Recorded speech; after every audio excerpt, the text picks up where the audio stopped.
Folks, Black Star Network is here. Hold no punches. I'm real revolutionary right now. Support this man, Black Media. He makes sure that our stories are told. Thank you for being the voice of Black America, Roland. Stay black. I love y'all. All momentum we have now, we have to keep this going. The video looks phenomenal. See, this difference between Black Star Network and Black-owned media and something like CNN. You can't be Black-owned media and be scared. It's time to be smart. Bring your eyeballs home. You dig?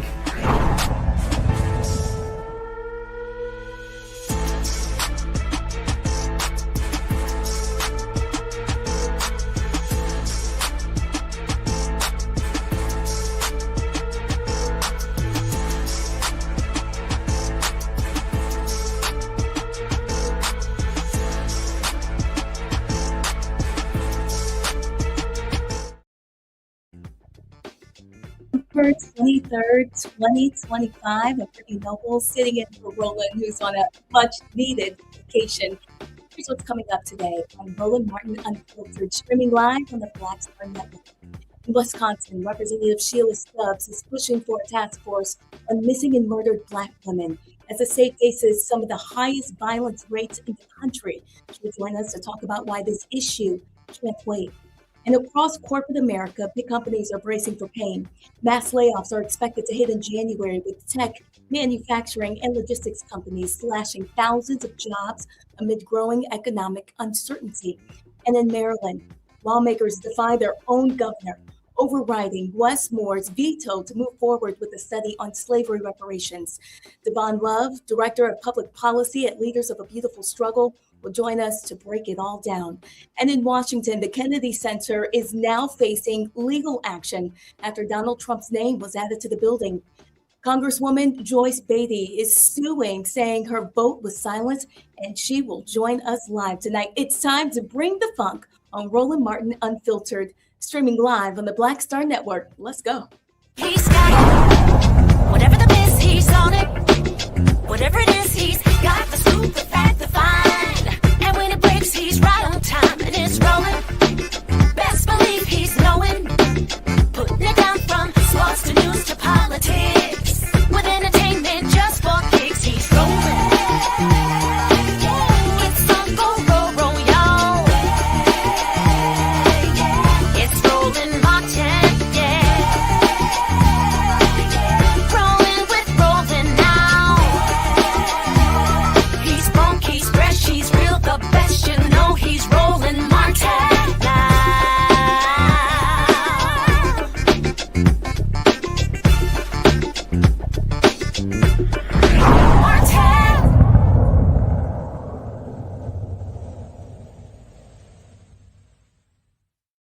Once led the nation in homicides of Black women, and now a Wisconsin state representative, Sheila Stubbs, is not giving up on a bill to create a task force on missing and murdered African American women and girls. The Assembly passed the measure last year, but it stalled in the Senate, so Stubbs is back at the Capitol pushing the proposal for a third time. The 17-member task force would bring together law enforcement, legal and victim advocates, and families to collect better data, examine why Black women face the highest rates of violence in the state, and recommend ways to prevent it. Joining us now is Sheila Stubbs, Representative Sheila Stubbs, to discuss the bill. Thank you for joining us. Thank you for interviewing me. And again, thank you to Mr. Martin for allowing me this precious opportunity to talk about policy that's been very near and dear to my heart. I just want to say that I appreciate the opportunity to discuss that I have introduced this legislation, Missing and Murdered African American Women and Girls Task Force legislation, 3 times. I've had 3 sessions. And in Wisconsin State Legislature, this bill number is 392 in the Assembly and bill number 404 in the Senate. The first time I introduced this bill was January 21st of 2022. The second time I introduced this bill was October 31st, 2023. And this is my third time I introduced the bill, July 25th of 2025. Now they tell me the third time is a charm. Let's see if that works. Well, I know you've been doing a lot of work. You guys have been having meetings. Tell me about Sharday Robinson and how you were able to share her story. Absolutely. Let me start by saying that in 2020, there were 90,333 Black women and girls that were found missing, according to the National Crime Information Center. That number rose from 97,924 in 2022 and to 97,577 in 2024, according to the National Crime Information Center. In 2020, according to The Guardian, there are 5 Black women a day that's murdered across our country. Let me say this. I was honored to meet Machina Scarborough, the mother of the late Sharday Robinson, a young lady that deserved to be living right now. But unfortunately, she was murdered attending her first date, and her body was dismembered across the city of Milwaukee, and her arm washed up in the city of Illinois, in Waukegan, Illinois. I am here to say that enough is enough. How many more Black women and girls must come missing in the state of Wisconsin before we do something? As a legislator, I cannot sit here and do absolutely nothing. I'm a representative of the community. I'm a pastor. I'm a former county board supervisor. But most importantly, it is my job, my policy. And let me tell you this, I will not stop fighting for this legislation until it is becoming law in the state of Wisconsin. Break it down to us. How will this bill really protect Black women and girls? Yeah, I'm really glad that you asked me about that, because I think what's really important is making sure that we have the right individuals a part of this bill. Having 17 member sounds like a large member force, but it's technically not. It is making sure that we have law enforcement present. That is so important because it starts with a simple phone call. I will share this, that after I met with many victims' families, one of the issues they've had is just getting law enforcement to take the report. Sometimes they've been told words like the child, one of the girls is a runaway. For example, Janiyah Walker, who has been missing here in Wisconsin, when her mother tried to do the report, they considered her a delinquent. No one wanted to look for her. So it took 6 months. So let me just say, first and foremost, what this task force is going to do is give us data. What's been really difficult to gather is the data across the state of Wisconsin. I've had to go to a national level to get specifics across the state of Wisconsin and what's been done. Number 2, it's going to be a voice for our victims and their families. They need to be on a platform so they can keep advocating for what's important. Their voice is the loudest voice, the most sincere voice, and the voice that we need to get it done. We're going to have representatives that are lawmakers. That's going to be a part of the task force. It's important to have Democrats and Republicans part of this legislation. So as I understand, the Assembly passed the bill, but it stalled in the Senate. Any idea about the pushback? Yeah, so I'll be very honest. It was the former Senator Dewey Strobel, who did not believe in diversity, equity, nor inclusion. We can even add the word accountability or accessibility. He did not believe in it. And he said that if you do it for one, you need to do it for everyone. Well, guess what? I'm supportive of diversity, equity, and inclusion. So it was not a problem for me, but it was very clear it was a problem for him. When the bill was sent to his committee, he would not even give this bill a hearing. That's the least he could do. And so I advocated, and I asked all my partners and friends across the country to reach out to his office, and we advocated, and something happened. Let me share it with you. We were able, because of our grassroots effort, to get that bill removed from his committee.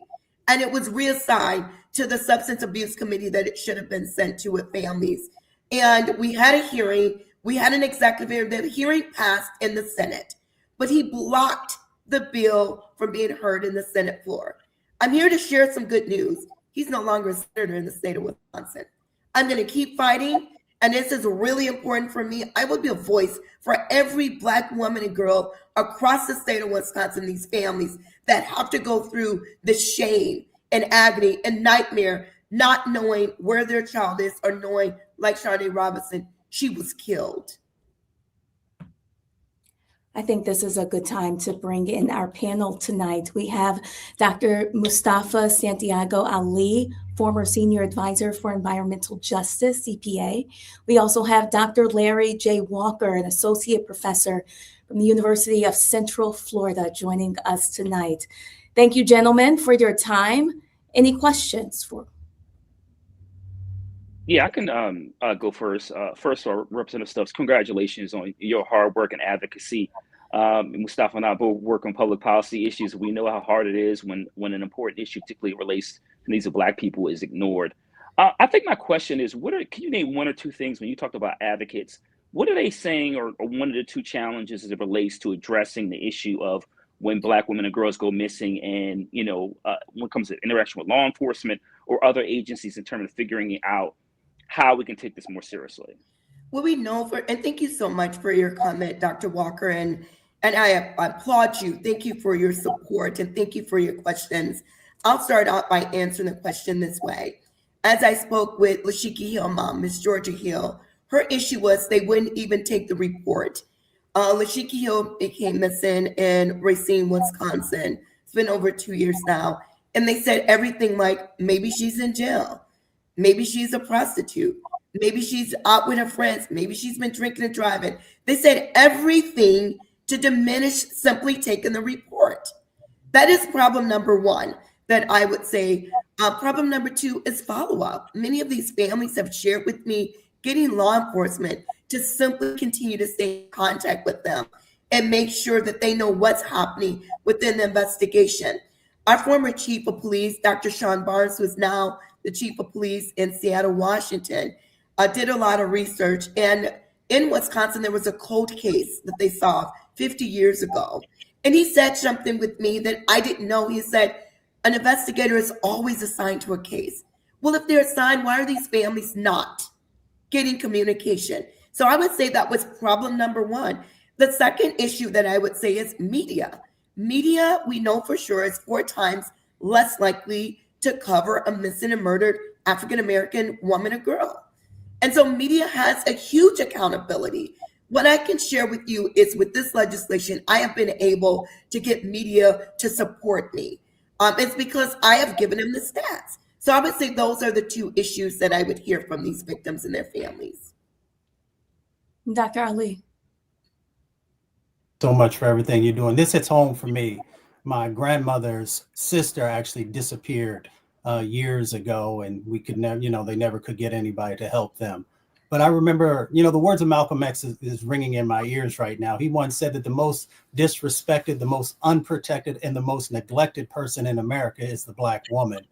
I'm wondering, what additional things do we need to do around education to help our community to understand the significance of this problem, the magnitude of this problem, and how to best get engaged to help support you and others who are trying to make sure that our Black women and girls are protected? Thank you so much. And my heart goes out to you and your family. I couldn't even imagine what that feels like. I often start my conversations with the families.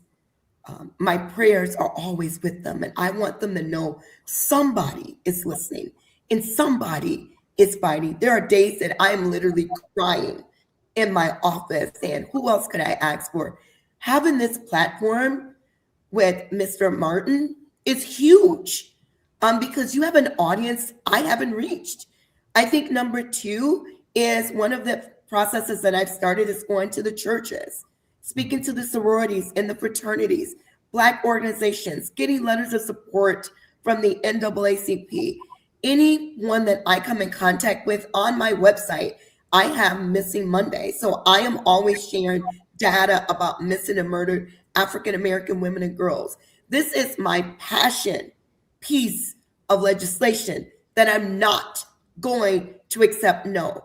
One of the factors that have been so hard for me is, why is it difficult that we can't even track or collect the data on the violence or the policies, institutions, and the effects of violence in our communities? Why? Why can't these families get the support that they need during a really traumatic time? And I'll share with you what they say. It's a nightmare.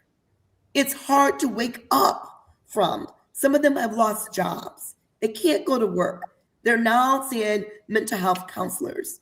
Families have been pulled apart. Miss Georgia Hill is raising Lashika Hill's son. She's a grandmother. She said I had to start all the way back over. Miss Sheena Scarborough, the mama Sharday Robinson, just physically and mentally, her body is just falling apart. Miss Tanisha Howard, she's like, I'm now in counseling. But how long does it take from 2022 to 2024 for people to get the supports that they need? And so I'm leaning on as many organizations, national organizations, anyone who wants to listen to me. I've listened to, our media. I'm just trying to get this message out. And as I talk to groups, I tell them about human trafficking. Has everything to do with missing Black women and girls. Social media has everything to do with it. But what I must say is the state of Wisconsin must take responsibility. It's not a Black community issue. It is the state of Wisconsin issue. Mm-hmm. Well, Representative Sheila Stubbs from Wisconsin, we appreciate your time and all the work that you're doing to protect Black women and Black girls. You're leading the way across this country, and we just thank you for sharing their stories and the work that you do. Thank you, and I need you. I need you all to please help me get the word out. Our office will stay in contact with you, whoever you think I should talk to or whatever platforms. Giving me this opportunity is huge in the state of Wisconsin. I like to keep you updated as this bill goes through. I feel I'm a woman of prayer, and I know God has to pull this through for us. We have to. Absolutely. Please keep us updated. We would like to continue to follow up. God bless you all. Merry Christmas and Happy New Year's. Bless you and happy holidays to you as well. We have so much more coming up tonight on Roland Martin Unfiltered on the other side of this break. Stay with us.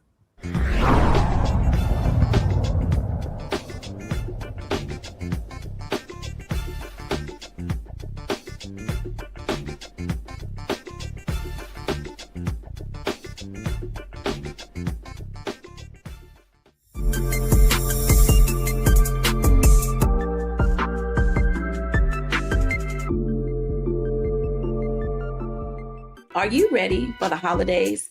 This week on A Balanced Life with Dr. Jackie, we're talking about all things anxiety and the holidays, whether it's performance anxiety, presence versus presence, making certain that everybody in your space understands the boundaries and how to respect your home. This week, we're talking about those things that will allow you to have a peaceful holiday season. It really is not about perfection. It's really about the house feeling warm and cozy and peaceful. You don't have to like everybody, but what you can do is be cordial in those environments. That's all this week on A Balanced Life with Dr. Jackie here on Black Star Network.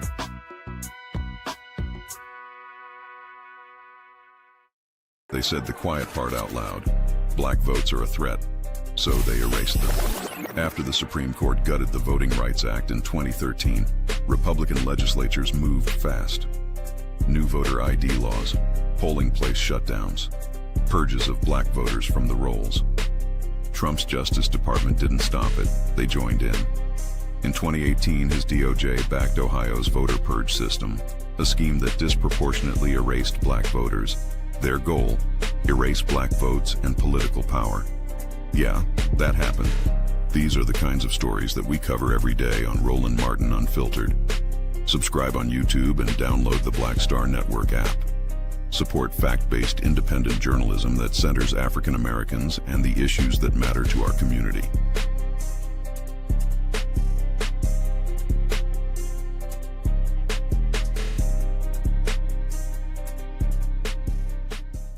If in this country right now, you have people get up in the morning and the only thing they can think about is how many people they can hurt, and they got the power, that's the time for mourning.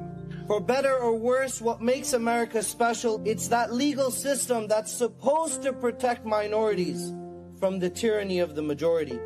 We are at a point of a moral emergency. We must raise a voice of outrage. We must raise a voice of compassion. And we must raise a voice of unity. We are not in a crisis of party versus party. We are in a crisis of civilization, a human rights crisis, and a crisis of democracy itself. And guess what? You've been chosen to make sure that those that would destroy, those that would hate, don't have the final say, and they don't ultimately win.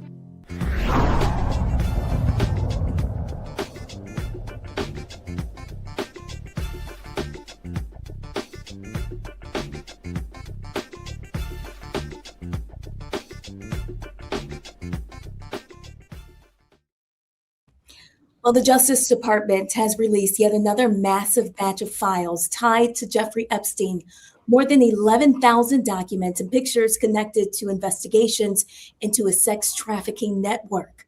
The release is part of the Epstein Files Transparency Act, signed into law by Donald Trump, and it includes everything from grand jury transcripts and internal government emails to pictures of Epstein's homes, well-known figures, and even details about how authorities planned his 2019 arrest, including a fake passport that he was carrying.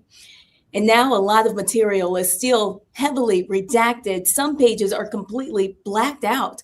And while the law sets a December 19th deadline, the Justice Department says the sheer scale of the records, hundreds of thousands of pages overall, made that impossible. So the files are being released in stages. Let's bring our panel in tonight so we can discuss this. The latest release, I'm reading 29,000 pages, so many redactions here. What are your thoughts about that, Dr. Ali? It's about power and privilege. You know, when you have power and privilege, it protects folks in many instances from the law, from being held accountable. You know, it's amazing that we've had all these years to pass.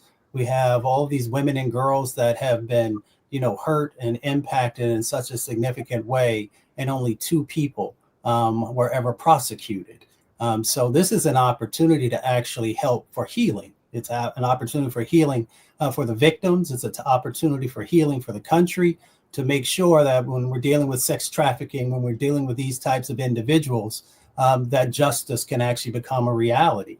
So yeah, we have a huge amount of documents, not only in this moment that folks are going through, and, you know, there's so much more that will come forward.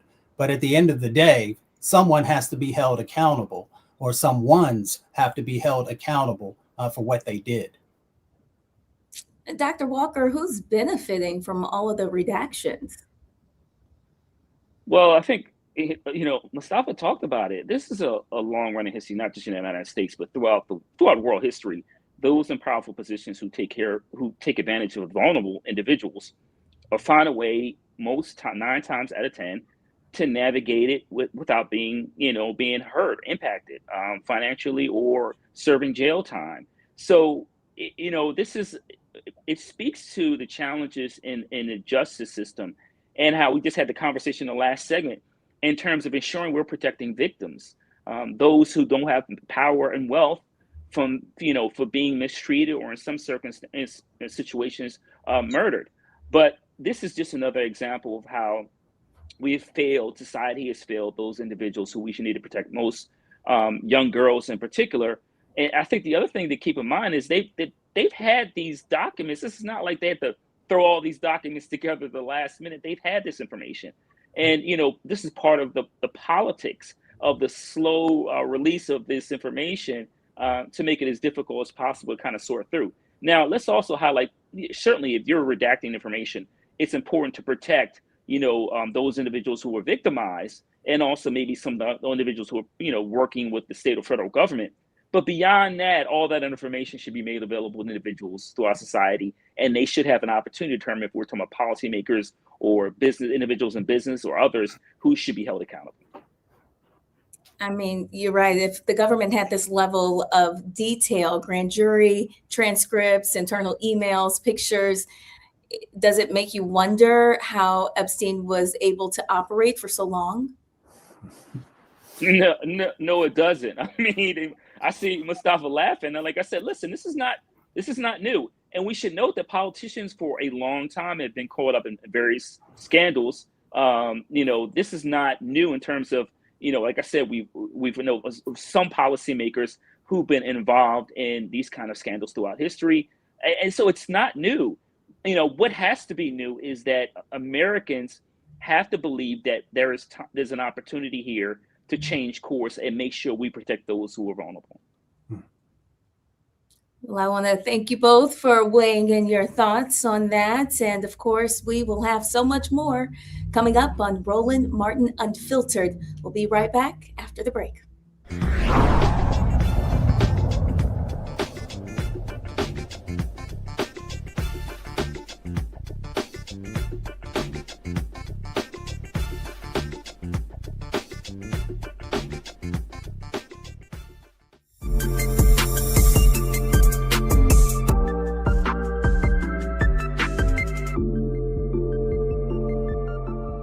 Coming up on the next Black Table, a conversation with Professor Howard W. French on his new book, Born in Blackness, covering 600 years of global African history and helping us understand how the world we know today is a gift from Black people. There could have been no West without Africa and Africa. That's on the next Black Table with me, Greg Carr, only on the Black Star Network.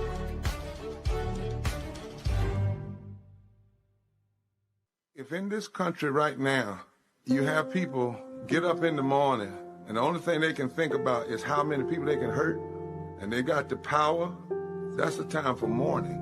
For better or worse, what makes America special, it's that legal system that's supposed to protect minorities from the tyranny of the majority. We are at a point of a moral emergency.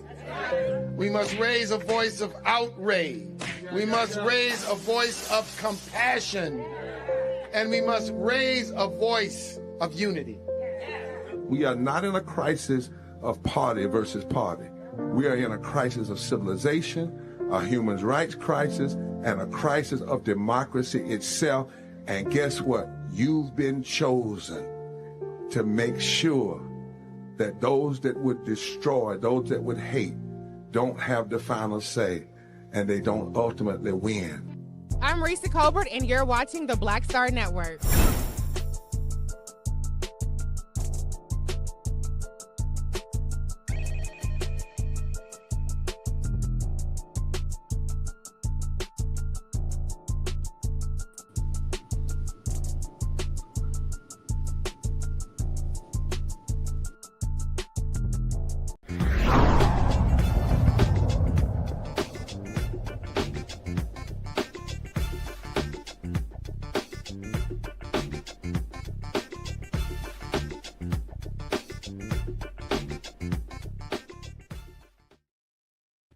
Welcome back. Maryland lawmakers have just cleared the way for a new commission to study reparations for slavery, and they did it by overriding Governor Wes Moore's veto with overwhelming votes in both the House and Senate. The move creates the Maryland Reparations Committee, which will take a deep dive into who should qualify for reparations and what they could actually look like, everything from formal apologies and direct payments to property tax relief, help with home down payment, and even college tuition waivers. Governor Wes Moore, the nation's only Black governor, opposed the bill, saying Maryland has already spent years studying the legacy of slavery. His argument, it's time to move past commissions and focus on action, closing the racial wealth gap, expanding Black home ownership, and tackling the inequality in areas like food access and education. But still, lawmakers press forward. The commission is now required to deliver a preliminary report by January of 2027, with final recommendations due by November of that year. Joining us now is Devon Love, the Director of Public Policy at Leaders of Beautiful Struggle, to tell us more about this commission. Thank you so much for joining us tonight. Yeah, thanks for having me. You hear me all right? I can hear you just fine. Thank you. Tell us a little bit more about the commission. So I want to just give a little context to the legislation. There have been a bunch of proposals by a variety of organizations and Black legislators over the past several years as it relates to reparations that range from commissions to, direct compensation. And we actually presented a proposal, to the Black Caucus, to the governor in 2024, with specific policies as to what reparations would look like. And we were told then by the governor's team that given Maryland's budget crisis, that they didn't want to commit additional resources out of, 24-25's budget, just given the situation. So we then ended up working with the Legislative Black Caucus of Maryland to craft a piece of legislation. And really the commission have two primary charges. The first is to study the harm specifically done to people of African descent as a result of chattel slavery, Jim Crow, and all the other forms of racialized terror and oppression that Black people have faced. But more importantly, this commission will provide recommendations as to how to implement a reparations policy, right? Because, if we talk about something, for example, like cash payments, which from my perspective is one aspect of it, I think there are the more important aspects of what reparations looks like. But if we're using cash payments as an example, it's not as simple as like the governor or the legislature standing outside handing out bags of money, right? The question is it a tax credit? Is it an institution that's going to give out cash, right? What is the process? What is the infrastructure? And so it makes sense, given the fact that there have been a range of proposals, including ours and many of the legislators, it makes sense to bring together a commission that would have a targeted and unified focus on what it would look like to implement a reparations policy in the state of Maryland. And tell us more, break down more about the potential policies that you guys are pushing for. What would that look like? Yeah, so, and I'm gonna use this opportunity to address one of the things that you mentioned in the introduction around some of the governor's commentary about why he vetoed the bill. Because I think there's often a way that people confuse economic inclusion with reparations, right? Economic inclusion are the things that he talks about in his veto letter. So more access to procurement dollars from public dollars from the state to Black businesses, or increase, resources, investment in HBCUs. That's good policy, right? But that's about economic inclusion in the existing political, economic, social order. Reparations, which emerges out of the revolutionary Pan-African nationalist and revolutionary Black nationalist tradition, it's about world building. It's about sovereignty and self-determination and investing in our capacity, right, to practice freedom. Prior to the project of European domination of the world, chattel slavery and colonialism, we as a people of African descent had our own societies where we controlled those life-preserving institutions necessary for a people to thrive. Food, waste management, communications, transportation. And so part of what we're in now is, as a community collectively, we're reliant on white folks and their institutions to meet many of our basic needs. So if we are to aspire for freedom, then reparations, again, given the tradition it emerges from, is about investing in our capacity to practice sovereignty. So what does that look like? It can look like things like investing in cooperatively owned credit unions or financial institutions, right, where the community practices governance, right, and is participating in collective wealth accumulation and development. Or it can be things like investment in community control, fiscal agent and fiscal sponsor institutions that can help build and incubate grassroots organizations that are doing important work, but many of them don't have the infrastructure to do some of the work that it takes to handle those large sums of money. Those are the examples of the kinds of things that's about building independent Black economic and financial infrastructure that is different from some of the things that the governor mentioned in his veto letter. And that's why it's important to have a commission to provide some more examples of what those kinds of policies will look like. And so once the commission delivers its recommendations, what stops the lawmakers from ignoring them? Well, one of the things about commissions can serve a variety of different roles, right? There are some times where commissions are really just an attempt to delay, right, to obfuscate, right? And as a person that's done legislative advocacy for more than 10 years, I've seen examples of that. This is a commission, though, that was born out of the fact, as I mentioned in the beginning, that there were a range of proposals that legislators have been putting forward, that organizations have been putting forward. And so the benefit of having a legislatively backed commission is that it makes, because all of these things are things that require legislation. These aren't things like the governor can do on their own, or can do on his own, right? These are things that require legislative action. And so having a legislatively backed commission to put forward some of these proposals helps to make those proposals more viable in the legislature, right? It provide, and especially given the fact that Maryland, I think it's important to note, as we talked about, and I haven't mentioned yet, the politics of the override. Maryland has the largest Black caucus in the country.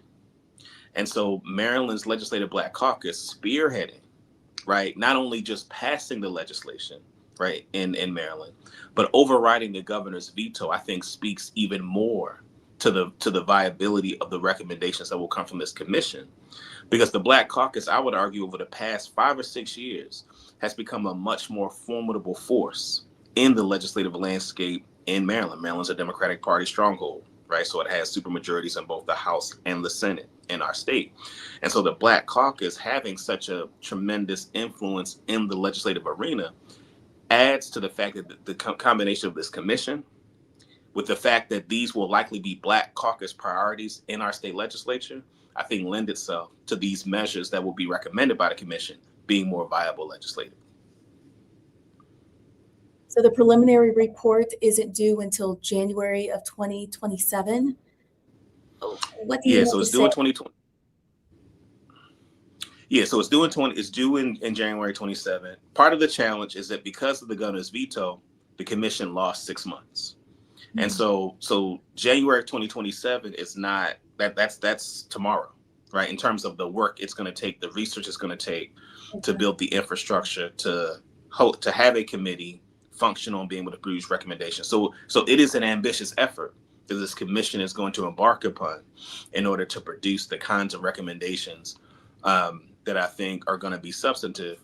But organizations like mine and many other organizations are going to put a lot of effort into helping to support this commission and ensuring that what it produces is comprehensive and is impactful and meaningful, to the residents of the state of Maryland. And while you guys are working on that, what do you have to say to people who are just struggling right now and, feel like they're forgotten? Well, one of the things that I'm really proud of is that, and one of the things that the governor said in his veto letter about the importance of action, and I want to use this opportunity, in terms of addressing your question, to talk about like the Maryland legislature over the past, 6 or 7 years has shifted, right? There's a change in the presiding officers. So at one point it was Mike Bush and Mike Miller, right? 2 white men who were, fairly conservative. And the shift in the presiding officers in our state legislature, and I would argue the increase in the kind of political power and influence of many grassroots organizations like my organization and others, we've been able to push policies, right, that have been more substantive in addressing many of the concerns of everyday people. So you think in 2021, 1974, Maryland was the first state to establish a law enforcement officers' Bill of Rights that was copied by 14 other states around the country. Maryland in 2021 was the first state to repeal its law enforcement officer Bill of Rights, providing more opportunity for community engagement in the disciplinary process of law enforcement, right? In 2022, passed the law, the Child Interrogation Protection Act, that requires that if a young person is interrogated by law enforcement, that a parent is notified and an attorney is consulted. That young person consults an attorney before they engage with that police officer. In 2023, right, the legislature did the work of, because of the legalization of recreational cannabis, provided opportunities for expungement, right, legislatively. So now expungement for simple possession. It also allowed for resentencing. Those who are incarcerated, whose sentences involve cannabis-related convictions, provides an opportunity for them to be resentenced. So I can go through a list of things, right? Things that, and many of the things, one of the things that was actually really important last year was the Second Look Act. Right, shout out to the Second Look Act of Maryland, that if a person who's been incarcerated 20 years has the opportunity to have a motion put to a judge to assess whether or not their sentence is just, because Black men's sentences are 30% longer than those of their white counterparts for the same crimes. So many of these pieces of legislation I'm describing were legislative Black caucus priorities that address people's everyday needs, right? These are things that have addressed, people's concerns. And so I think what we're describing in terms of reparations is both understanding the importance of long-term, sustainable infrastructure development for our freedom, right, for our sovereignty, while we simultaneously do the work of addressing ourselves to people's day-to-day material conditions. And so there are a range of, there are a bunch of other things I can give as examples, but these are examples of the kinds of things that, my organization, the Black Caucus, and many others in the state of Maryland are doing to address people's immediate needs on a day-to-day basis. Dr. Walker, do you have any questions for Mr. Love? I do. First, I want to acknowledge your organization's work on this, and also your work in Baltimore City. I used to live in Baltimore. I should also acknowledge that my ancestors were enslaved Africans in the state of Maryland. So this issue in particular is important to me. And I want to talk about, you talk about reparations and some other options the commission, obviously in terms of the recommendations over the next several months. I want to talk about housing, particularly as it relates to cities like Baltimore, where housing discrimination, blockbustering, among other ways in which they limited Black wealth in many regards. What are some of your thoughts about how this can address some of those decades of housing discrimination, particularly Baltimoreans had to deal with? Yeah, I think so. I'll say a few things. I think housing, and one of the organizations that we actually work with, Fight Blight in Baltimore, that addresses like gentrification and wanting to ensure that housing that is advocated for in Baltimore is housing that affirms the cultural resources of communities that in many respects have been displaced. And so I think one of the things that I would imagine that this commission will look at is it'll address itself to, I think, with a tension within, I would say, some of the housing advocacy arena, where on one hand you have folks that are, and I would describe them as like the abundance folks that are emphasizing the importance of like building new housing, which I think is important. I think there's room for that and support for housing to be built in a way that ensures community wealth, and is intentional about that. But it's also about like creating more affordable housing, right, of the existing market, right, the existing inventory of housing that exists. And unfortunately, there isn't really enough enforcement, right, of policies around, affordable housing enforcement, particularly around like slumlords and landlords that are delinquent in their obligation to their tenants. And so that's a big part of why, there's a huge challenge in terms of housing. So I would say that that's something that I would say the commission will address itself to. And I think with a reparations frame, I think it will create a framework where it is not just about like putting people in homes, but it's about like how can the investment in housing in our community be the kind of investment that outlives like individual people, right? So there are conversations, for instance, about things like land banks, right, or other kinds of kind of collective formations of being able to address itself to housing. So those are some of the things that I know as work is happening in Baltimore by some folks that we do work with that I think will show up in the commission's study and recommendation. And Dr. Ali, do you have any questions for Mr. Love tonight about the work he's doing in Maryland? Well, definitely, Brother Love, just congratulations to you and everyone else who's been working so diligently on reparations. I worked on HR 40 when I was working on Capitol Hill with John Conyers, and I know how difficult this issue can be. I'm curious, some folks will just look at governmental impacts over time. Others will also take into consideration the corporations, which continue to make, huge amounts of money, whether we're talking about banking or we're talking about insurance or some of the educational institutions that made, their fortunes off of our bodies.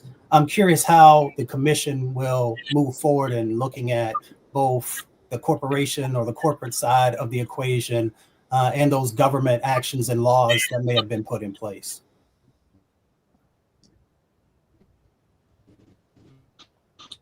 I think part of the because I speculate in terms of what the stuff too.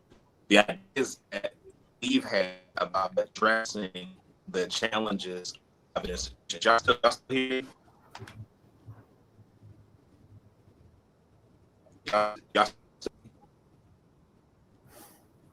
Mr. Love, we almost got to the end of your interview, and now we are unable to hear you, but I think maybe it's working now. Uh-oh, we lost you. Okay.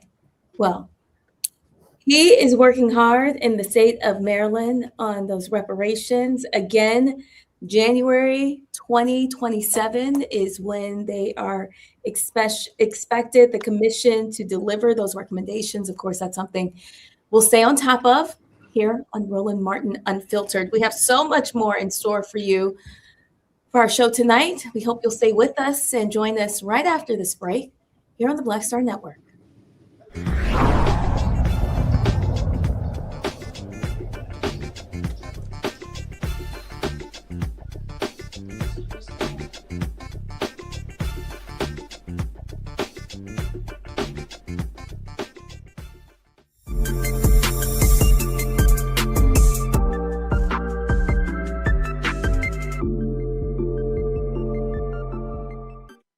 If in this country right now, you have people get up in the morning and the only thing they can think about is how many people they can hurt, and they got the power, that's the time for mourning.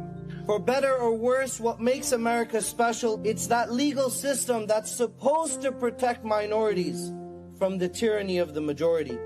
We are at a point of a moral emergency. We must raise a voice of outrage. We must raise a voice of compassion. And we must raise a voice of unity. We are not in a crisis of party versus party. We are in a crisis of civilization, a human rights crisis, and a crisis of democracy itself. And guess what? You've been chosen to make sure that those that would destroy, those that would hate, don't have the final say, and they don't ultimately win. Hey y'all, welcome to The Other Side of Change, only on the Black Star Network and hosted by myself, Bria Baker, and my good sis, Jamira Burley. We are just two millennial women tackling everything at the intersection of politics, gender, and pop culture. And we don't just settle for commentary. This is about solution-driven dialogue to get us to the world as it could be and not just as it is. Watch us on the Black Star Network, so tune in to The Other Side of Change.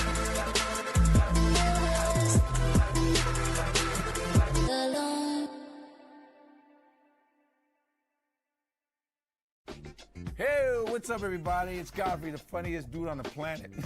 And you're watching Roland Martin Unfiltered.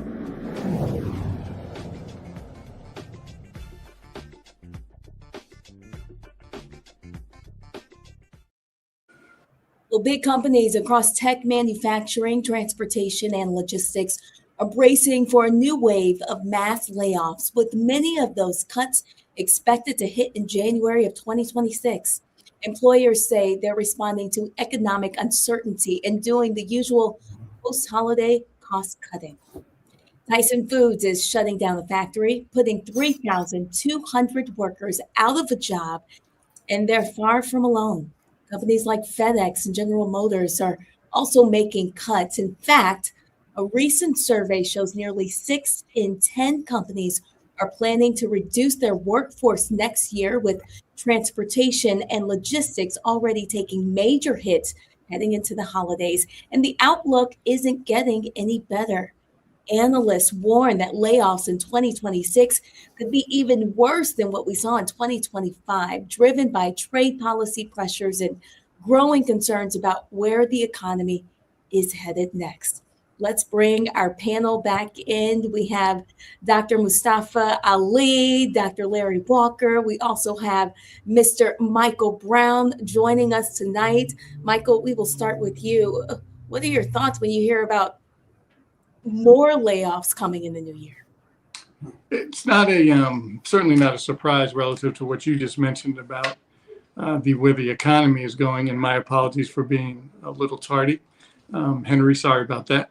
But I think the question for me is about this administration and giving actual facts and information that's accurate, because this administration, in particular, the leader of this administration, I think has a tendency sometimes to skew the numbers that we see.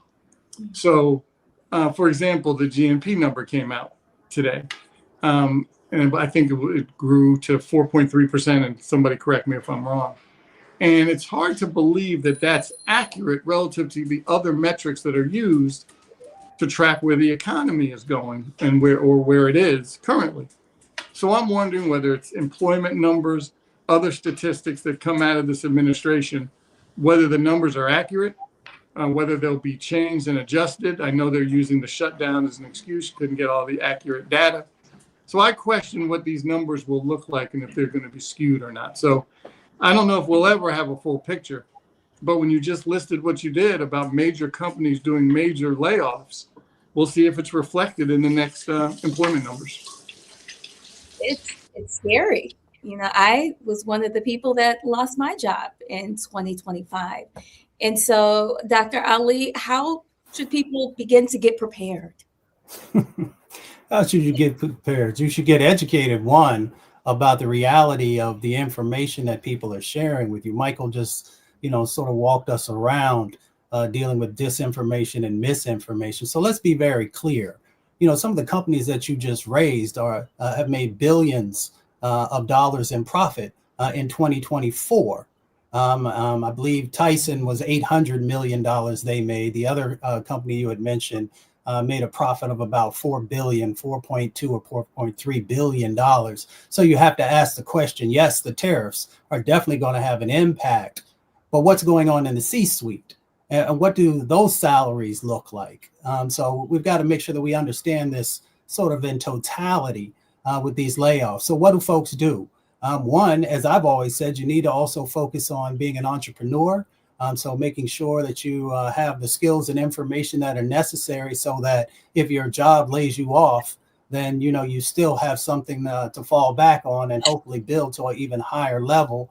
The other part is we need to take our vote much more serious. And we need to make sure that we're putting politicians in who are also going to hold corporations accountable for their sets of actions. You can't just make millions or billions of dollars in profit and then sacrifice your workers. You can also make sure that you're using strategic sorts of actions to also limit the abilities of unions or for people to unionize.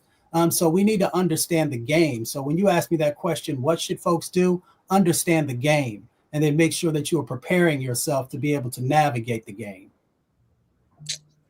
Well, that's one thing we will need to do as we head into the new year. Get prepared. I want to take a break here and we will switch gears. You're watching Roland Martin Unfiltered on the Black Star Network. We'll be right back.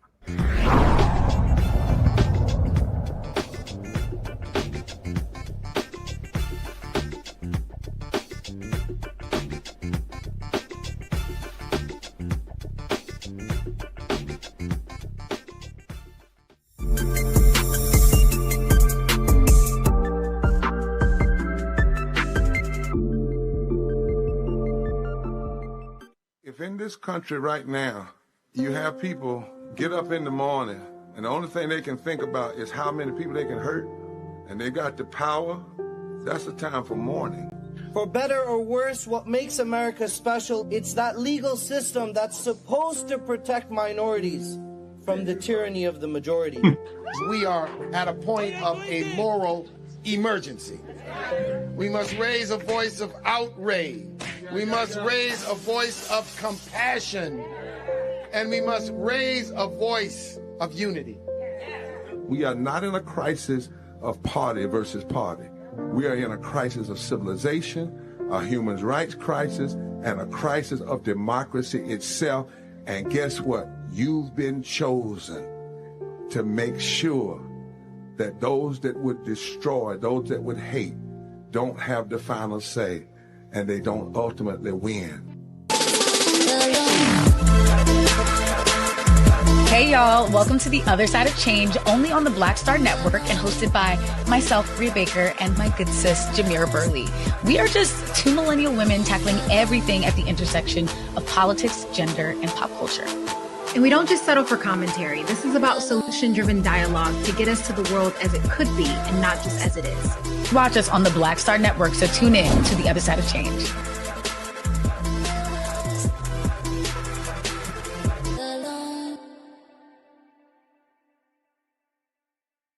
Are you ready for the holidays?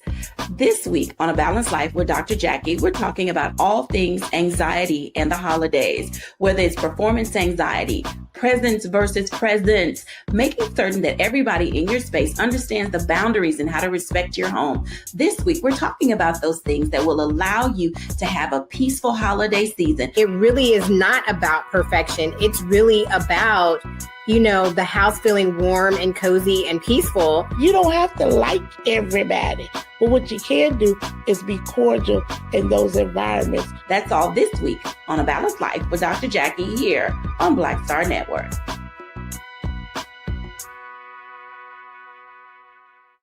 Melanie Campbell, National Coalition on Black Civic Participation and Black Women's Roundtable.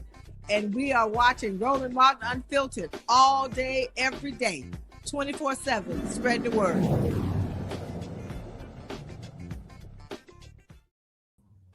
Well, since January 20th, the day Trump took office, at least 3,800 children under the age of 18, including 20 infants, have been detained by Immigration and Customs Enforcement. This information comes from a new analysis by the Marshall Project, which found that the Trump administration's revival of family detention has led to thousands of children being taken into custody. These children were held longer than the limits prescribed by the courts. Former Department of Homeland Security staff members say the ICE is intentionally detaining families for extended periods to expedite deportations and compel them to leave the country. Shannon Heffernan, a staff writer at the Marshall Project, joins us live to talk about what they are finding out. Good evening. Thanks for joining us. Thank you so much for having me. Tell us a little bit more about what you found out about the children that are in these conditions.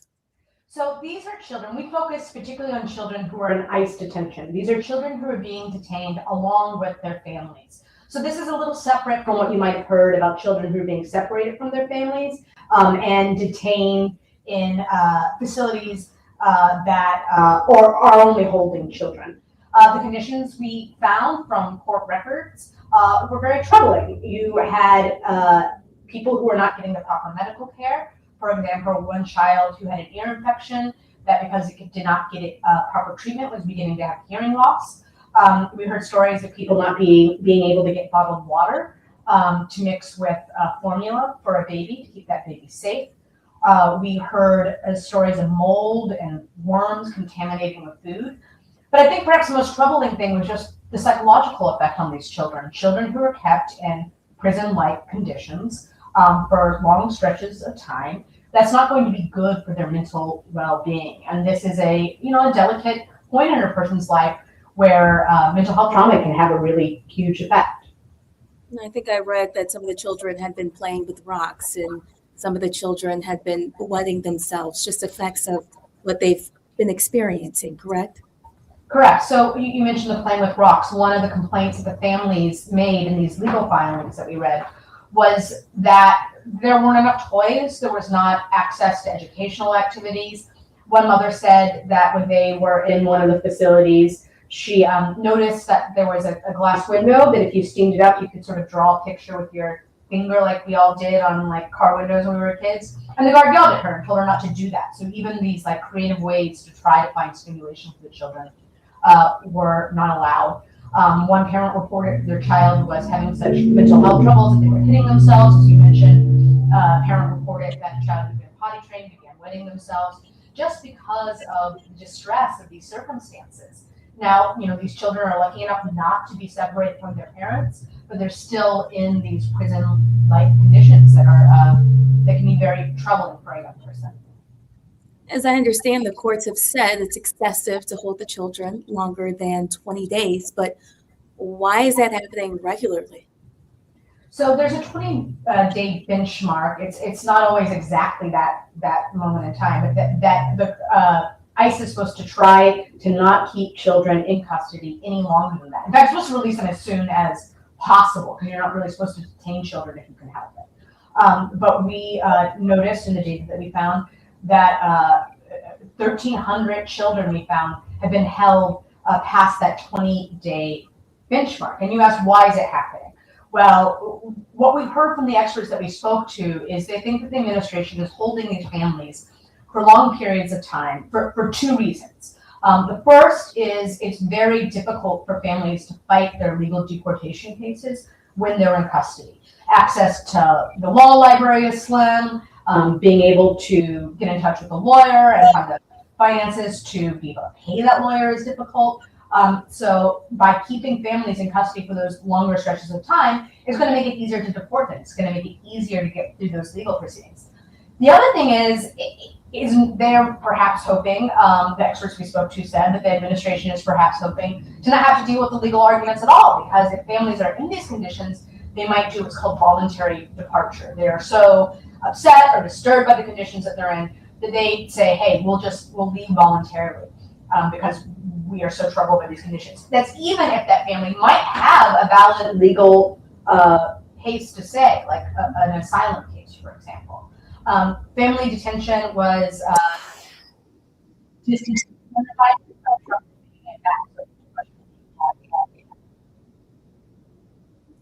What would you say has been the most troubling part for you in your reporting?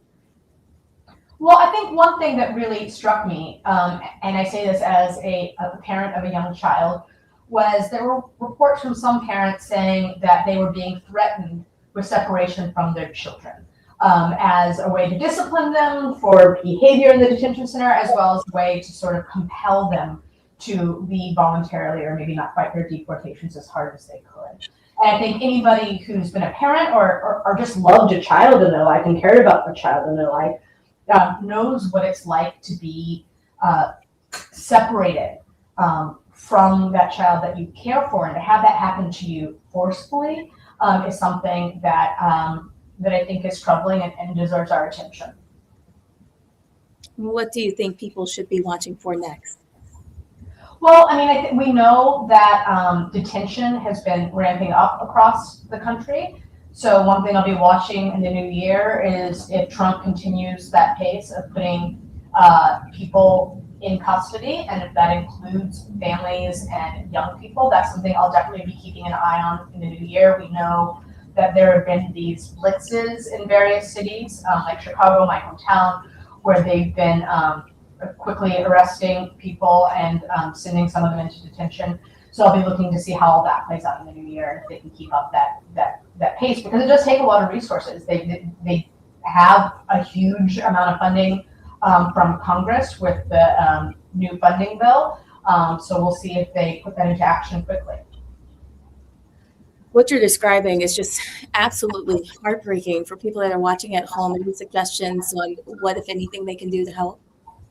Yeah, so as a journalist, I usually don't get too prescriptive about what actions people should take, but I think that, I would say that if this is something you care about, your lawmakers have power, and that's who you should talk to about your opinions on these issues. Let's bring in our panel. We have Dr. Larry Walker. Do you have any questions tonight?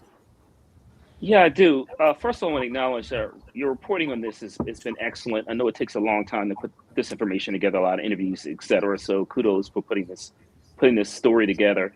I really want to talk about, in terms of, we talk a lot about how our former governments had a skill supposed to balance out.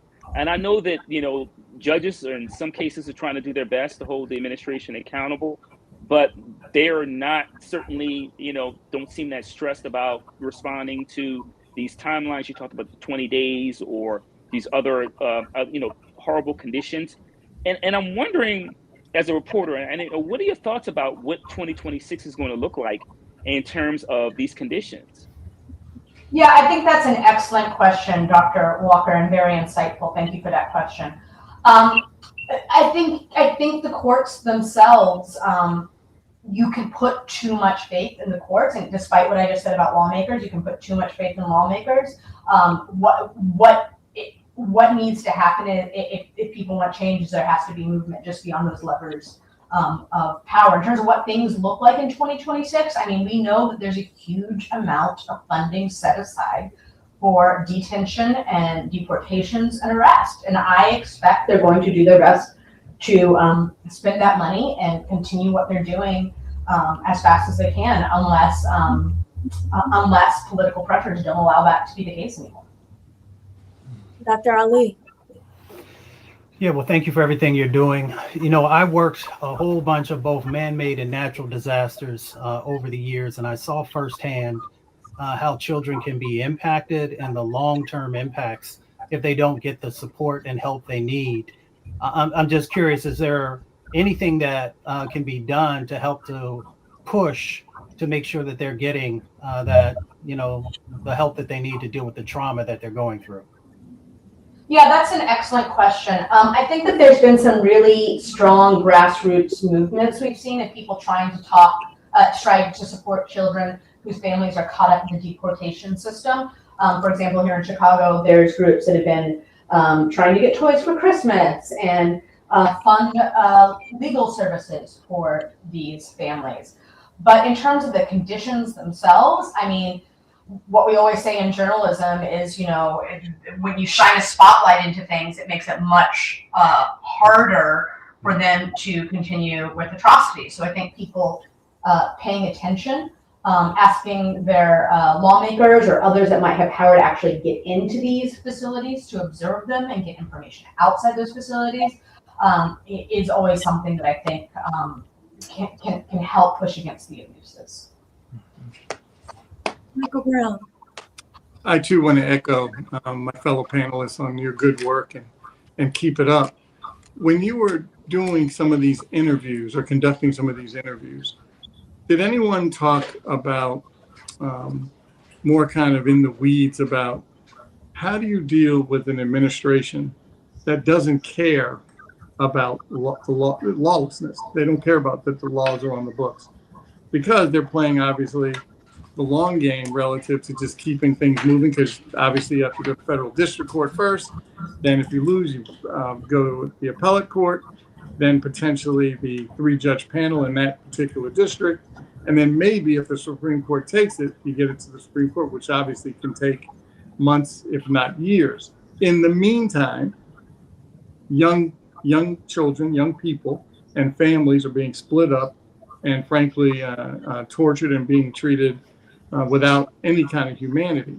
So did any people talk about how do you deal with that? Or is it just we have to wait till the next election and new laws can come on the books for remedies? Look what we're dealing with the Epstein files. I know we're going to talk about that later. But just complete violations of the law. Did anybody you talked to have any solution for that? So that didn't come up in the interviews. I didn't hear any particular solutions around that. But what I have heard from activists and other outlets is sort of what this moment I think is showing us is that the courts and the law, they're always going to reach their limitations. And you have to locate levers of power and ways of pushing that are outside that. But those may not be the only thing that you can rely on, especially when you have an administration that that may not change their behavior just because the court rules something. I mean, I think the other thing that I think a lot about that is sort of similar to what you're saying is I think that sometimes there's this feeling that if the cruelty is exposed, that would change their behavior. I even alluded to that earlier. I do think that there's something in this particular administration where the cruelty itself or the harm that people are experiencing is actually something that is part of the spectacle that they're creating. They want to discourage people from coming to this country. They want to encourage people to leave voluntarily, even if they have a legal reason to stay. And so the sort of performance of the harms against people and the spectacle of the harm actually can sometimes work in their advantage rather than shaming them and pushing them to change their ways. So I think that can become a very difficult landscape to politically maneuver. Thank you. Shannon Heffernan from the Marshall Project. We want to thank you for the work that you're doing, for your report. Thank you for bringing it to light here on Roland Martin Unfiltered. Thank you so much for your all's work. All right, let's take a break, folks. We'll be right back after the break. You're watching Roland Martin Unfiltered here on the Black Star Network.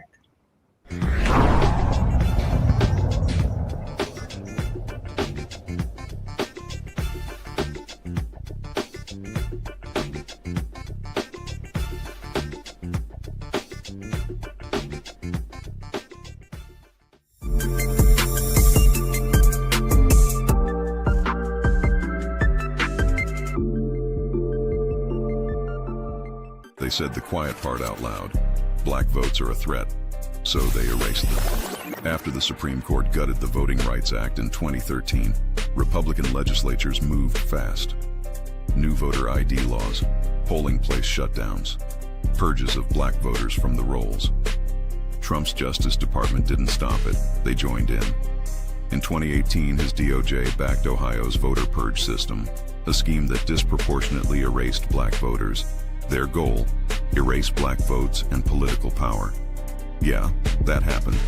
These are the kinds of stories that we cover every day on Roland Martin Unfiltered. Subscribe on YouTube and download the Black Star Network app. Support fact-based independent journalism that centers African Americans and the issues that matter to our community.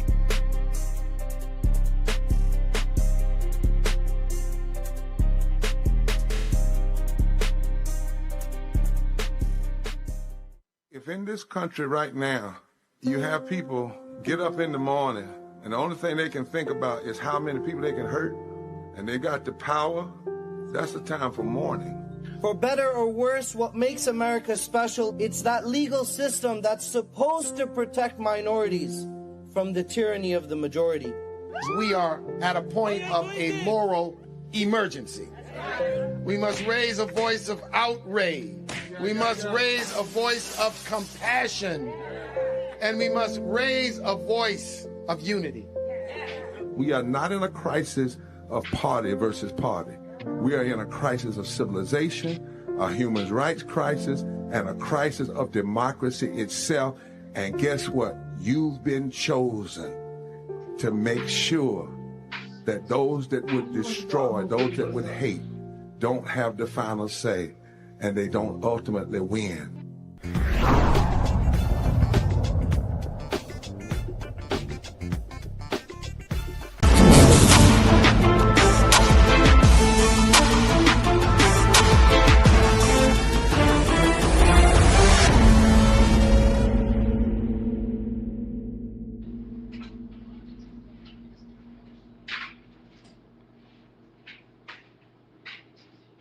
Nationwide campaign to void the asylum claims of thousands of immigrants with active cases in immigration court by arguing that they can be deported to countries that are not their own.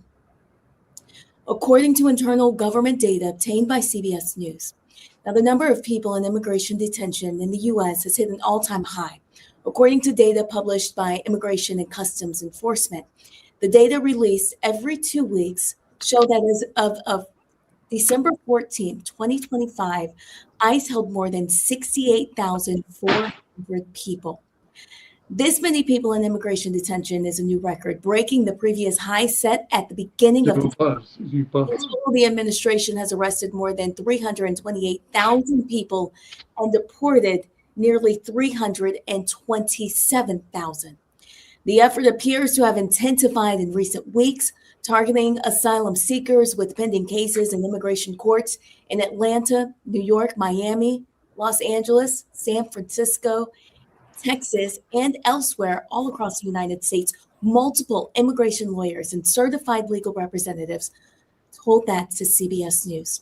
Well, immigration courts are not part of the judicial branch. Instead, they are administrative entities run by the Justice Department, which employs and oversees the judges that adjudicate the cases of people facing deportation. Lawyers from Immigration and Customs Enforcement represent the government in the proceedings.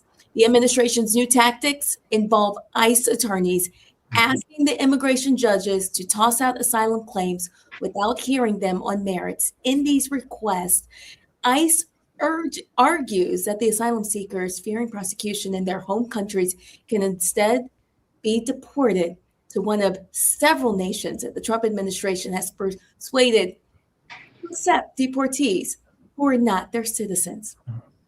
In this committee hearing, Representative Jasmine Crockett dismantles Donald Trump's immigration narrative piece by piece and says the quiet part out loud. She calls out Trump's agenda as openly racist, unconstitutional, and rooted in cruelty, not public safety. Crockett exposes how immigrants are being scapegoated while the real problems remain untouched: unaffordable housing, rising grocery prices, stagnant wages, outsourced jobs, and a healthcare system that Republicans refuse to fix. She points to the largest and most inhumane deportation program in modern American history and asks the obvious question: if immigrants are the problem, why is everything still broken? Bring in the pan. President Trump has made it clear that he only opposes lawful immigration when non-white people immigrate to the United States. His immigration agenda isn't about public safety or economic stability or jobs. It's about racism. It was racist during his first administration. It's racist now. And like his first administration, he's hired a bunch of racists to carry it out. In fact, I'm gonna pause here really quickly. I know we're talking about TPS, but I don't know if anyone else has mentioned the fact that ICE agents were literally dragging a pregnant woman just this week in a viral video. So don't tell me that this isn't about cruelty, because it is. Moving on. The president is now on record admitting to calling majority Black and brown nations, quote, shithole countries. He consistently refers to Black and brown people as, quote, low IQ, stupid, or nasty. His agenda is about one thing: giving racial preference to specific people seeking to immigrate to America, which is illegal and unconstitutional. But nevertheless, they are going to keep trying to get y'all to believe that immigrants are the cause of all your problems. But here's the truth. Immigrants are not responsible for a billionaire CEO refusing to increase your wage. The corporation you work for isn't replacing your job with artificial intelligence because of Haitian refugees. Your landlord isn't increasing your rent because someone who's fleeing gang violence in Central America moved into your community. A Palestinian kid who was afforded a scholarship to study at an American university isn't responsible for your child's tuition increasing. Latino farm workers aren't responsible for prices of your groceries increasing. Let's be clear, blaming migrants and deporting migrants and ending TPS won't improve the lives of most Americans. As you can see, we're in the middle of the largest, most inhumane deportation program in American history. And guess what? Housing is still unaffordable. Healthcare is still too expensive. Groceries are still too expensive. Wages aren't keeping up with inflation. Jobs are still being outsourced. So maybe it's not the immigrants. Maybe it's the failed Republican policies. In my state of Texas, the Republicans control the House, the Senate, and the governor's mansion. In the United States, the Republicans control the House, the Senate, and the White House. Maybe it's the fact that Republicans would rather give permanent tax cuts to billionaires, but won't even give middle-class Americans temporary health care benefits. Maybe it's the fact that President Trump has the wealthiest cabinet in American history, and these people are out of touch with the American public. Now, Mr. Williams, will ending TPS help or hurt the finishing trades industry your union members work in? It will hurt the construction industry as a whole. Let me tell you this, or let me ask you this, this ain't in here. Has it already hurt the construction industry? It has, because of the fear and uncertainty. There's a lot of fear. There are workers that are not showing up to their jobs, regardless of their status, because of how immigration is being carried out under this administration. Is that correct? That is correct. Will ending TPS help or hurt job site safety? It will hurt job site safety. Will ending TPS help or hurt affordability in our communities? It will hurt affordability in our community. Exactly. As people are complaining about the fact that housing is up, you've got to think about what those input costs look like. Those input costs, besides the fact that he's been reckless and ridiculous and not been reined in as it relates to the tariffs, and we know that we get a lot of lumber out of Canada. We want to fight with Canada. We want to fight with Mexico. And then we want to tell people that have come here and are going through the process, and I'm not going to say that any process is perfect, but the last time that I checked, Republicans continue to offer us concepts of a plan instead of actual plans because they would rather campaign on the chaos instead of fixing it. Listen, none of us sitting here, whether you're a Democrat or a Republican, wants to be unsafe in our country. I want to be clear. I don't want a criminal in my neighborhood either. But going after all of these countries, when we talk about, it looks like they want to end TPS for Burma and El Salvador and Ethiopia and Haiti and Lebanon and Somalia and South Sudan and Syria. They actually do have Ukraine got extended a little bit and Yemen got extended a little bit. But the vast majority of these countries, there's one thing in common. A lot of those people from those countries have a little bit of melanin in their skin. With that, I will yield. Well, Dr. Ali, I want to ask you, is Crockett onto something? Are these policies racist and unconstitutional? Well, I'll say it like my auntie would say is, Congresswoman Crockett just told it like a TI is, because everything that she laid out is the truth. I mean, all you have to do is look at the sets of actions that are there and whom they are focusing upon. So let's be very clear. If America was serious about immigration reform, it has had the opportunity to create 21st century immigration policy that's full of justice and equality and fairness. And we know that the current president actually blocked folks from actually moving forward on a very conservative immigration bill because they were not interested in actually putting anything in place that could help us to address the issue that is at hand. So, if you vote for evil, you are going to get evil policy. You are going to get evil actions. And ultimately, you are going to begin to just completely break down every sensibility that exists inside of a country. So, yes, we can talk about it in the nuts and bolts of policy and law, but we also have to bring spirituality into this conversation because these sets of actions are inhuman. And that's just the reality of what we're seeing play out. Dr. Walker, what's your response? Yeah, I think one of the things to keep in mind is as we, move to 2026, that these policies, a lot of these individuals are work, have jobs. And we just, obviously highlighted here this construction in particular, but they work in all kinds of industries. And if those individuals are showing up for work, their kids aren't showing up for school, it negatively impacts the United States and the U.S. economy. We talked about, Mr. Brown talked about that we're not getting the correct statistics that we really should be. And I agree. And I think as we continue to debate this issue over, immigration, and there are millions of Americans that voted for this. And we need to have a question about morality. Because for those who supported these policies and the things we've highlighted just on the show tonight or on a number of other shows on during this hour when we talk to Roland and other guests, is that we see a trend that will continue to 2026. And quite frankly, some of the plans that the administration has or will continue to implement are diabolical. And they're the kind of things that, the UN historically would say these are human rights violations in terms of how we're incarcerating people and how we're terrifying, people are terrified living in their own communities and refuse to show up for work or school.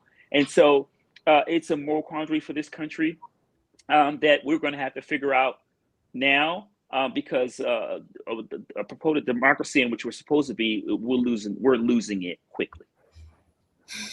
Mr. Brown. Well, as usual, Congresswoman Crockett lays it out so everyone can understand, and she's exactly right. As we talk about, as the good doctor just mentioned, elections have consequences, and for folks that got bamboozled by this con man, they have another chance, another bite at the apple in less than a year, and can basically say, you know what? I know they'll never acknowledge, and a lot of us have friends that voted for 47 and tried to make up excuses of why. And now, of course, they all regret it, but they don't want to say it because they don't want to, obviously, any of us to say, we told you so.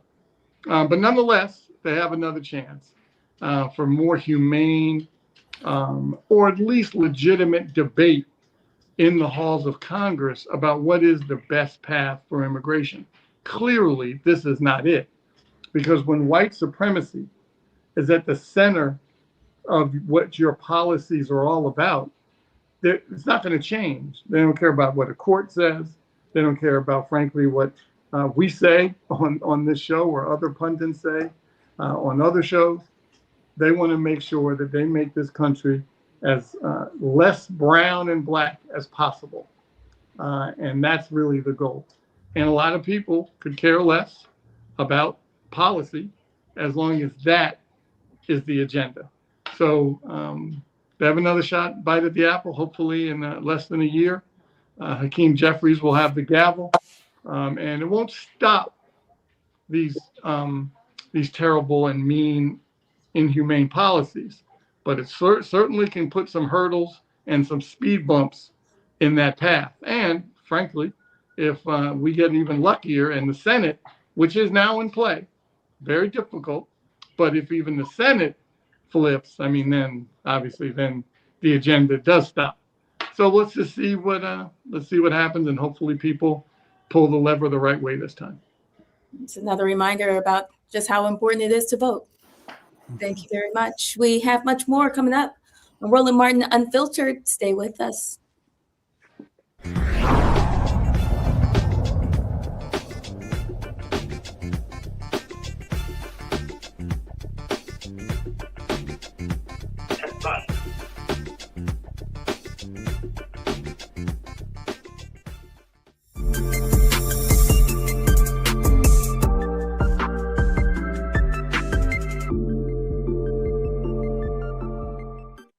If in this country right now, you have people get up in the morning and the only thing they can think about is how many people they can hurt, and they got the power, that's the time for mourning. For better or worse, what makes America special, it's that legal system that's supposed to protect minorities from the tyranny of the majority. We are at a point of a moral emergency. We must raise a voice of outrage. We must raise a voice of compassion. And we must raise a voice of unity. We are not in a crisis of party versus party. We are in a crisis of civilization, a human rights crisis, and a crisis of democracy itself. And guess what? You've been chosen to make sure that those that would destroy, those that would hate, don't have the final say, and they don't ultimately win. Hey y'all, welcome to The Other Side of Change, only on the Black Star Network and hosted by myself, Rhea Baker, and my good sis, Jamira Burley. We are just two millennial women tackling everything at the intersection of politics, gender, and pop culture. And we don't just settle for commentary. This is about solution-driven dialogue to get us to the world as it could be and not just as it is. Watch us on the Black Star Network, so tune in to The Other Side of Change.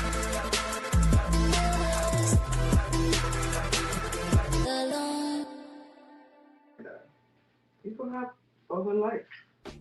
Hey, what's up, everybody? It's Godfrey, the funniest dude on the planet. And you're watching Roland Martin Unfiltered.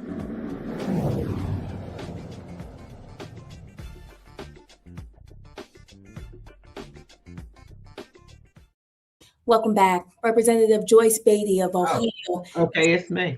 Against Donald Trump and the Kennedy Center board, aiming to remove his name from the iconic venue now controversially referred to as the Trump Kennedy Center. The board, chaired by Trump and stacked with his appointees, moved quickly. Just days after voting unanimously last week to add Trump to the building's facade, the new name was already installed. Beatty says she was muted during that call, effectively blocking her from voicing her opposition. So in her lawsuit, she calls the move a flagrant violation of federal law. She joins us now. Congresswoman Joyce Beatty, thank you so much for joining us here on Roland Martin Unfiltered. And thank you for having me today. Yes, tell me more about your lawsuit. Can you break it down for me? Yes, well, I filed the lawsuit naming Donald Trump and those board members who also are enabling him to do this. And it is simply, they cannot change the name. As most of us know, and I would imagine that they should know, it was changed to the John F. Kennedy Performing Arts Center in 1964, shortly after his death in 1963. It was then and still is the only memorial for him, living memorial for him. And it is very clear in the congressional statute that the board cannot do what they've done. And so I think it's important because while it is the Kennedy Center, it goes far beyond that. We witnessed what he did with the West Wing. We watched what he did to dismantle our educational system. We watched what he did with the Consumer Financial Protection Bureau. And it will go on and on. So people must use their voices. And I am using my voice because what they've done is not legal. And that is basically what the lawsuit says. It outlines when the Kennedy Center was formed, when the name change came up, and clearly itemizes the statutes that will say to you that what happened last week did not happen legally. And that's the most important thing about it, taking the name away from the Kennedy Center. Whether you are adding a name over top of it, it is still a name change. And here's the thing. This was done, in my opinion, far before the board even met, because how did you get all those letters made within a day to the size and have everything ready to go? And I am sure we're going to hear when the Kennedy Honors airs this week that during that taping, Donald Trump made reference to the center was going to be named after him. So it's a disgrace and it's illegal. And we cannot be silent and just let this president do things because he simply wants to do it. And then when he gets caught, he changes the rules again. And so that is why I filed the lawsuit. Walk us back through that phone call when you felt like you were being silenced. Well, we're sitting in the board meeting by Zoom, and you had an option. When we did get notice of the meeting, it told us that it was going to be at the home of the Winds or virtual. It did not give us the address at that time, so I didn't know where I would be going. So we checked that we would be on virtually as other members and other board members did. And so the whole meeting was, in my opinion, was less than professional. There were all kinds of complications that they were having with trying to get the president on to speak in the beginning. And they went through the agenda, and the whole agenda was about how awful everything was with the Kennedy Center and how Donald Trump had come in with his cronies and fixed everything and made it better.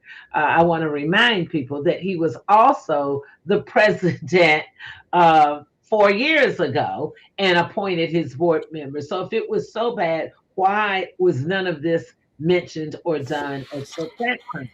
So we go through all of the items on the board, and then at the end, it was said that, oh, we have some good news. We're going to change the name of the John F. Kennedy Center to Trump Center. Later, they clarified it, I guess, because now it says the Donald Trump Center. And as I tried to unmute myself, because my button went to mute, you could hear and others could hear me saying, Congresswoman Joyce Beatty, I have a concern. My microphone immediately was muted. So every time I would hit the unmute, it would go back to muted. And then I actually received a message on screen saying that my microphone would not be unmuted. So I tried again to do that. I actually pushed my video picture because it had also been muted. And then there was a note that went up on the screen that said that none of the participants on Zoom's microphone would be unmuted. And they kept saying it is a unanimous vote. So I didn't get to voice my opinion. I didn't get to vote, but it's not just about that. It's about what they did was illegal. And we know this president has a history of not paying attention to the rule of law, not having respect for congressional statutes.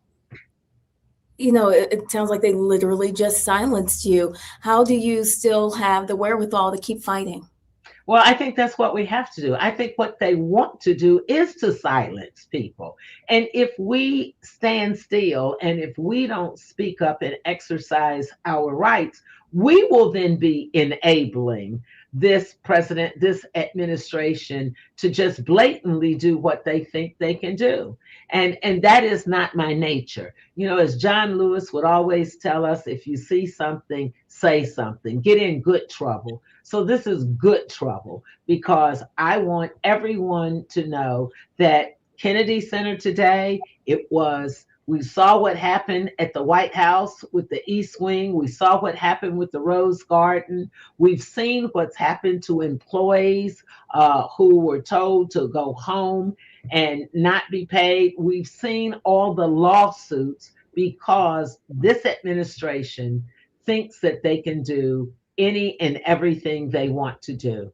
So we're going to show them we filed the lawsuit and we'll go from here. And Congresswoman, what can folks at home do to support you? Well, let me just say thank you. My phone is just overloaded with calls.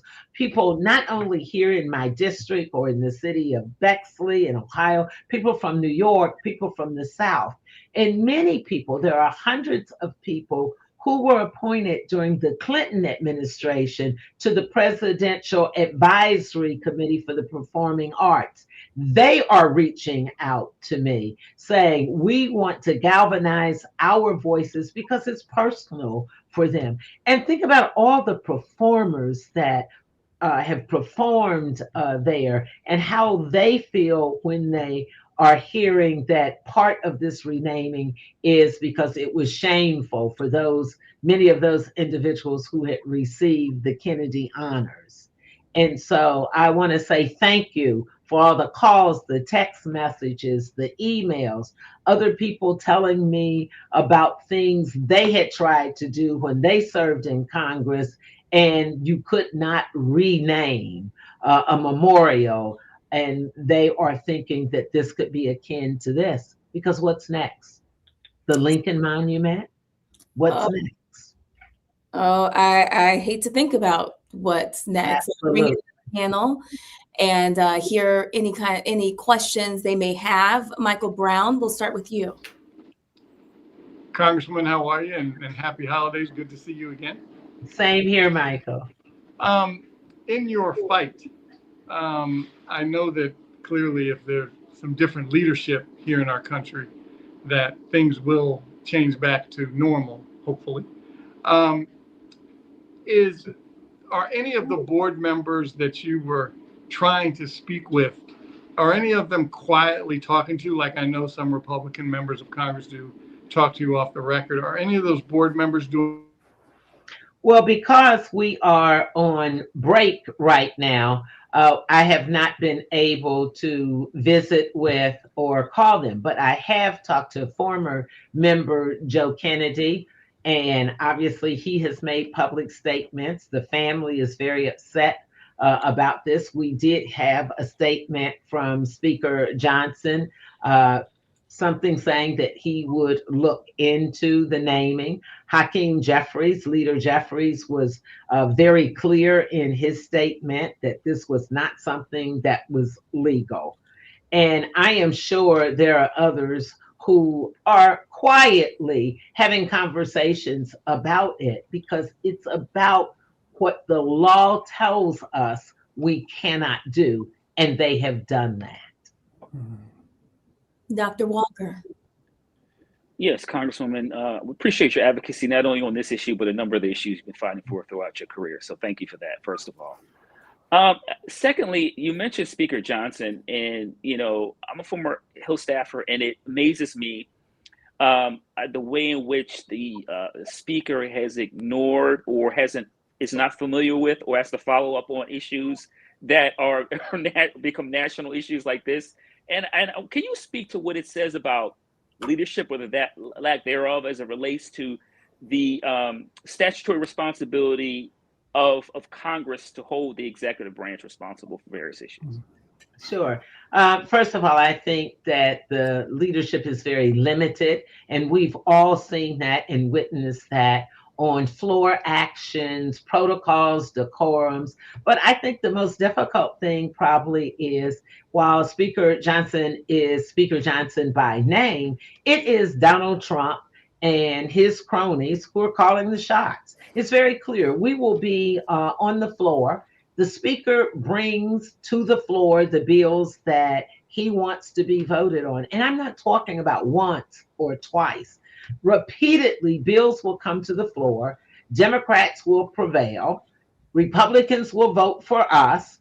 And then actually right there on the floor, they will get into a debate and browbeating and making people change their vote. So there's very little control. And we saw that from the very beginning. The number of days we had to sit there before Republicans could even elect a speaker. And so this is what you get when you get someone that's elected by default. Dr. Ali. Well, Congresswoman, it's good to see you, and thank you for everything that you continue to do. I've been blessed that I've been on stage at the Kennedy Center before, but there's a lot of our folks across the country who might not understand the beauty and grandeur that's there. Could you talk a little bit about why, that you support the Kennedy Center and the importance of it? Yes, and thank you for bringing that up, because you're right. I can even remember as a participant, not on stage like you and so many other performers, and just being in that cultural center, and a center where we've had people who look like us have been able to perform or to receive the Kennedy honors. And so I thought about, this is a blessing for us. And if we don't stand up for this and fight back, then it's going to happen in other arenas. It's going to happen with our universities. And we're seeing all of this now. We're seeing this administration pull funding from medical institutions if they put on their stage or in their arena someone well qualified, but who just happens to look like me or you. And so I think it's important because it's provided so many opportunities. It's been a springboard to other things, and one of the greatest honors to be there and have that medal put on you. And then to come back the next year and watch one of your colleagues as you're sitting with the President of the United States in the Kennedy Center, the relatively new Reach Center, which has been an amazing venue that was built in the last 4 years that allows young folks, young artists to be able to come and have state-of-the-art equipment to perform in. And that's what I'm fighting for. It's for the future. And it is also the Kennedy family and how the building was named, that I don't think we can just be silent on this. Well, Congresswoman, we thank you for not being silent. We thank you for standing up and speaking out and for telling us about the work that you are doing here on Roland Martin Unfiltered. Thank you for your time. No, thank you. And happy holidays to everyone. Happy holidays to you as well. All right, so let's take a break for now. Let's go to a commercial break, and we'll be back right here on Roland Martin Unfiltered.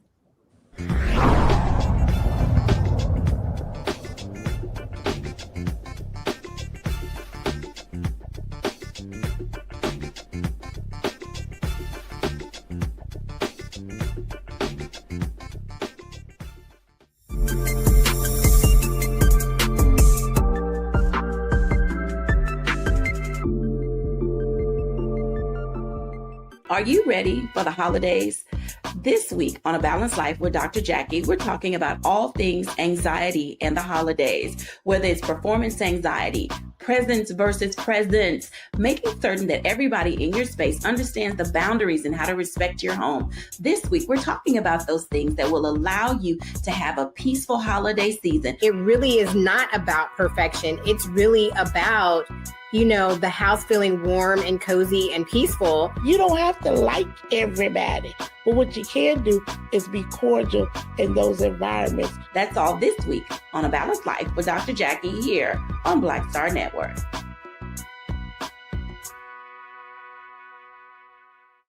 They said the quiet part out loud. Black votes are a threat, so they erased them. After the Supreme Court gutted the Voting Rights Act in 2013, Republican legislatures moved fast. New voter ID laws, polling place shutdowns, purges of black voters from the rolls. Trump's Justice Department didn't stop it, they joined in. In 2018, his DOJ backed Ohio's voter purge system, a scheme that disproportionately erased black voters. Their goal, erase black votes and political power. Yeah, that happened. These are the kinds of stories that we cover every day on Roland Martin Unfiltered. Subscribe on YouTube and download the Black Star Network app. Support fact-based independent journalism that centers African Americans and the issues that matter to our community.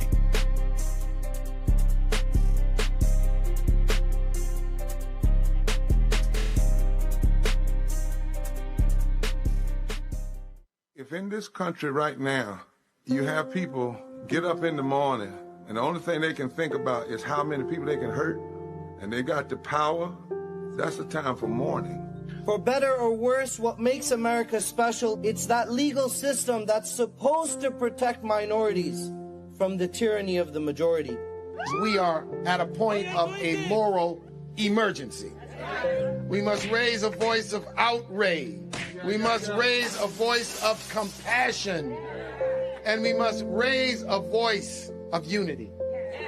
We are not in a crisis of party versus party. We are in a crisis of civilization, a human rights crisis, and a crisis of democracy itself. And guess what? You've been chosen to make sure that those that would destroy, those that would hate, don't have the final say, and they don't ultimately win.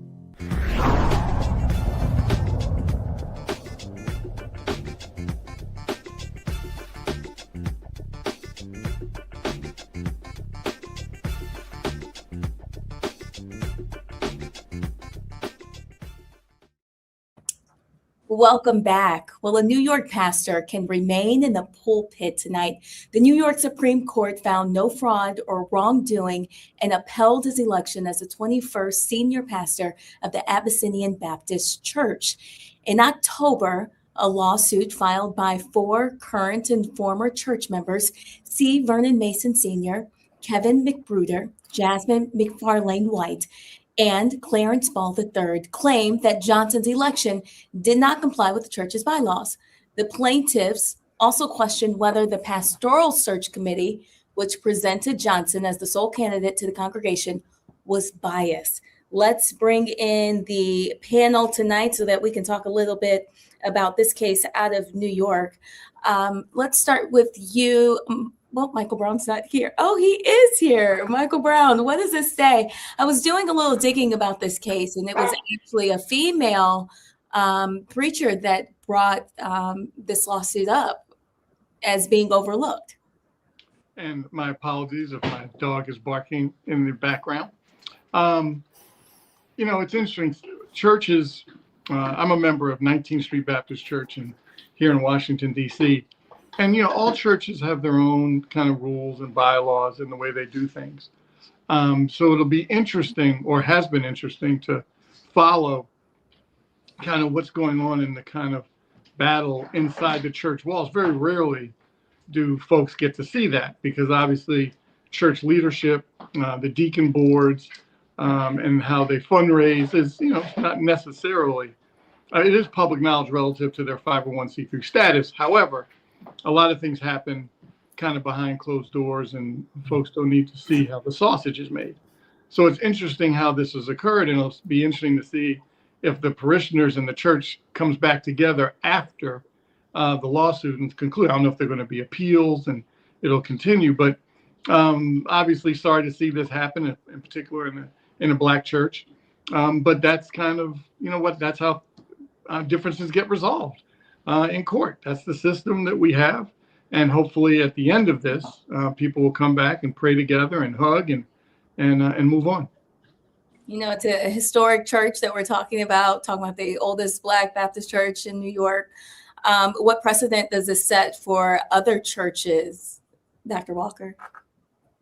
Well, first off, let's acknowledge the court had wanted nothing to do with this case. Secondly, I think we have to acknowledge that, many of us attended church all our life, that religious institutions are political within themselves, and this is a prime example.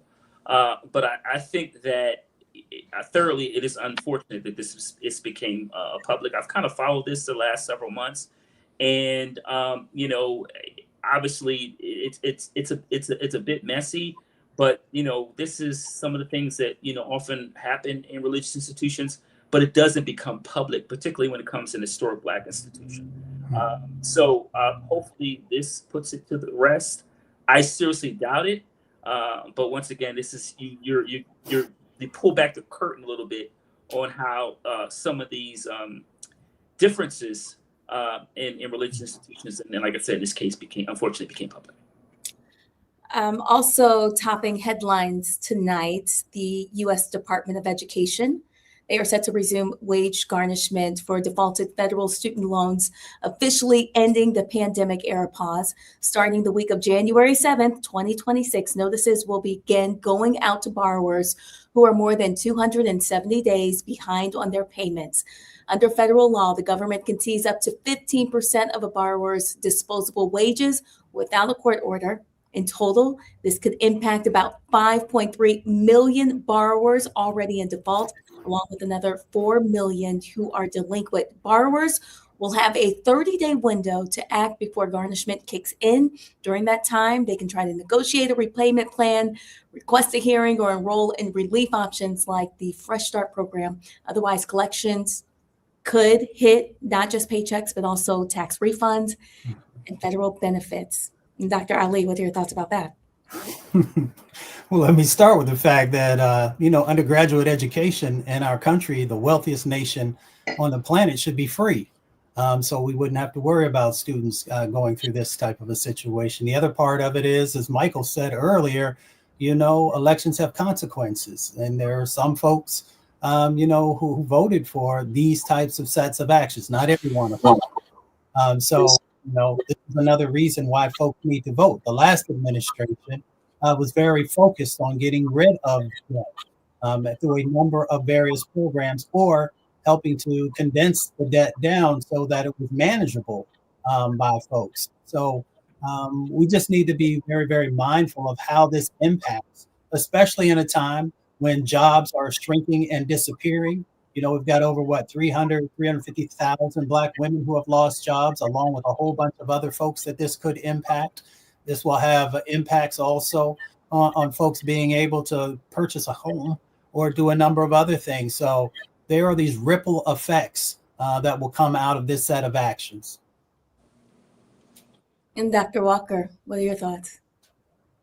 Yeah, this talks about the gap between the haves and the have-nots, and this is just pretty consistent with this administration. It's also a reminder that we could have addressed this. The Biden administration fought for this and lost to the Supreme Court, and here we are, millions of Americans, disproportionately those who are Black, are going to have their wages garnished, which will limit their disposable income and prevent them from driving the economic engine in this country. But this is a pro-millionaire, pro-billionaire administration. And this is a class and racial issue.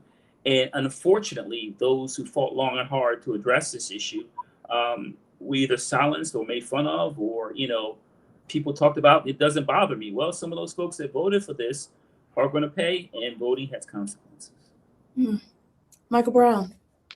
It's interesting. I know the doctor had mentioned the Biden administration. So we went from President Biden, who said, let's forgive these loans and give folks a break, to now, not only are they making you pay your loan, they're going to start garnishing your wages to make sure you pay.